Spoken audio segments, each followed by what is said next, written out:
వేర్పుచెర్ల గ్రామ ఉప సర్పంచ్ గారు మనతో ఉన్నారు. ఈ గ్రామంలో ఉప సర్పంచ్ గారి సేవలు ఏ విధంగా ఉన్నాయో, ప్రజలకు ఏ విధంగా అందుతున్నాయో వారిని అడిగి తెలుసుకునే ప్రయత్నం చేద్దాం. చెప్పండి, ఎట్లున్నాయి సార్? మీరు ప్రజలకు ఎలాంటి సేవలు అందిస్తున్నారు? జీతం లేకుండా పని చేస్తున్నారంటే ఉప సర్పంచులు, మీకు ఎలా సాధ్యమవుతుంది? నమస్కారం, తెలుగు టీవీకి ఇక్కడికి వచ్చిన అందరికీ నమస్కారం సార్.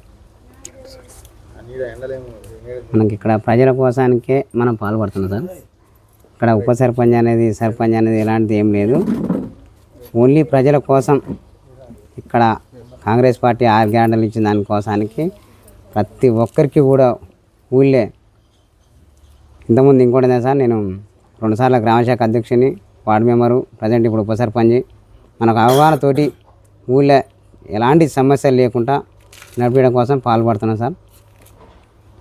ఓకే సార్, ఇక్కడ అభివృద్ధి కార్యక్రమాల విషయంలో మీరు సర్పంచ్ గారికి ఎలా ఉంది మీ సహకారం? ఇక్కడ 8 మంది ఉన్నాం సార్.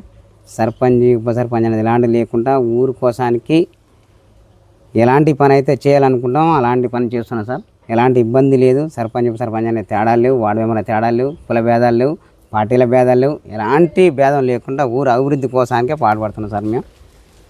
ఓకే సార్, మీ వార్డు ప్రజలకు కానీ, నిన్ను ఉప సర్పంచ్గా ఎన్నుకున్న మీ వార్డు సభ్యులకు కానీ ఏం చెప్పదలుచుకున్నావు? ఇక్కడ ఊరోళ్ళకు ఎలాగనైతే మమ్మల్ని వాస్తవానికి ఏగ్రంగా ఎన్నుకోరు సార్. నన్ను ఊళ్ళో ఎలాంటి పాడుపడకుండా ప్రతి ఊరుకు సమస్య వార్డు నాకు గెలిపించిన వాళ్ళకు ప్రతి ఒక్కరికి సహకారం చేద్దామని ప్రత్యేకం అదే sir. Okay right, thank you sir. చూస్తున్నాండి మీ తెలుగు టీవీ.